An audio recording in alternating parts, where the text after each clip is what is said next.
Ka na? Ha? Galingan mo ha? Watch kita, okay? Yeah, so you're gonna run like this. Good job! Ah, well done. Around your left toe. Go. Good. Sit on the ball. Wanna sit on the floor?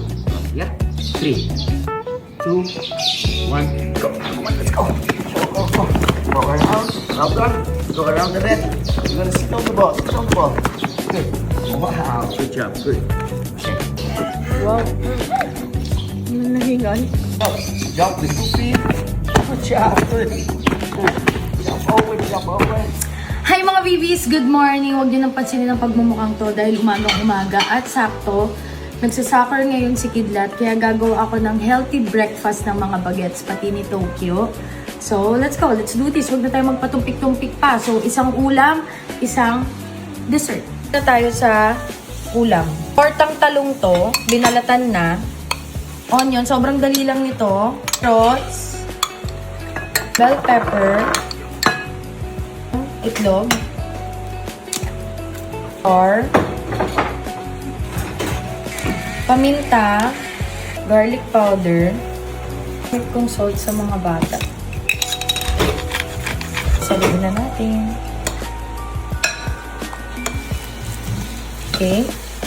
Next, dito naman, dessert. Lalagay tayo ng buong saging, shredded na carrots.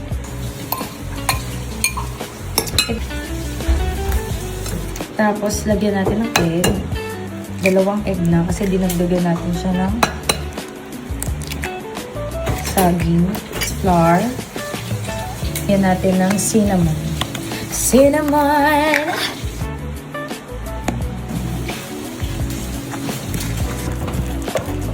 Painit lang ako ng coconut oil.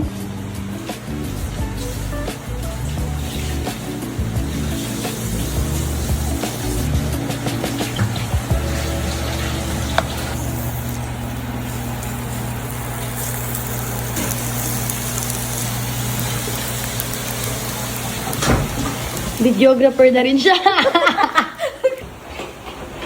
Bata, nag-iintay na.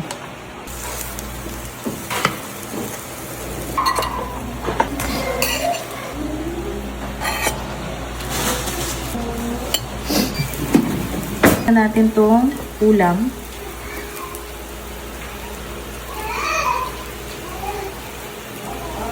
Guys, tandaan ninyo, pag gagawa kayo nito, mas maganda na naka-boil na yung mga carrots. Para pag pinrito nyo siya, kahit hindi matagal. Dessert.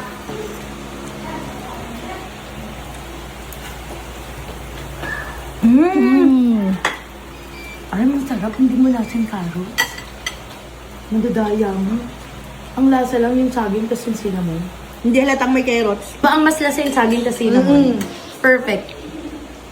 Di ba hindi mo ito nilagyan ng asukal? Hindi. Wala akong nilagay dyan. Ang nilagay ko lang dyan, cinnamon powder. Kaya siya matamis dahil dun sa saging. Hindi, kung... Ito kay Kidlat ko ako. Kung magugusto. Hindi ka na naman na...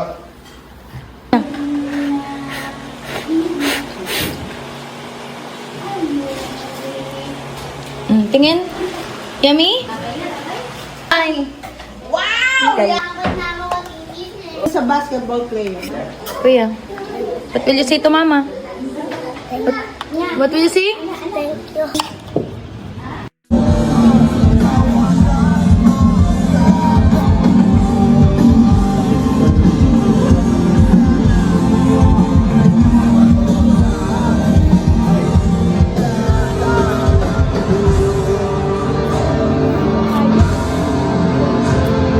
Try lang.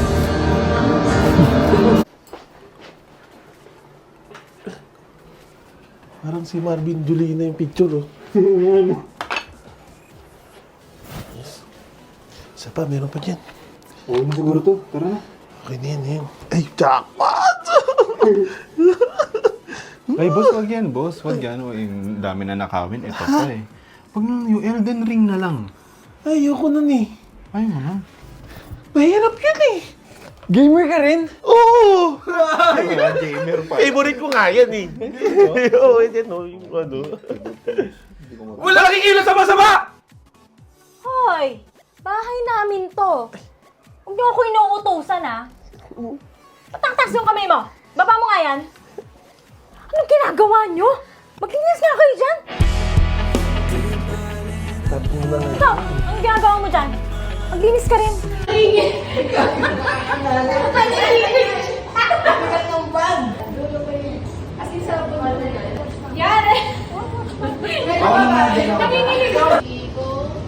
Kuha ng bag, tingin sa taas.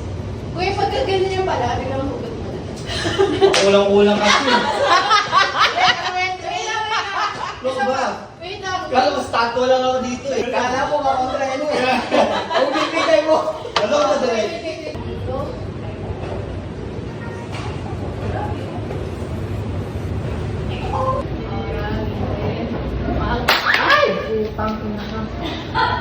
Nakagawa na po ako.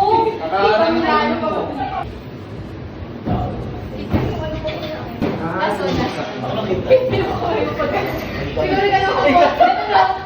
Pagkagalan mo. Ganon. Ganun. Oo, ganon.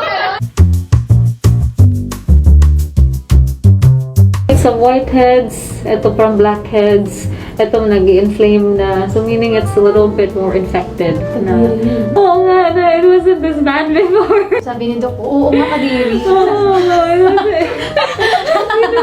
Gusto ko lang talaga pumini. Gawin, yan yung number Yan talaga one. yung pinaka ano ko talaga. Kasi ayoko na din talaga mag-makeup. If you're struggling with acne, we need to try to look for other solutions. Currently, the procedures that we will do is in parang a little bit of a solution towards your main concern. But ideally, best paired talaga yung lasers with facials. A few months ago pa yung Ultraformer mo, we can delay that a little bit. And what we'll do today is to augment the results that we had. So we'll do Exion Lift. And not only does it sculpt and refine the face, it also helps with hyaluronic acid. So production sa skin. So it improves skin also.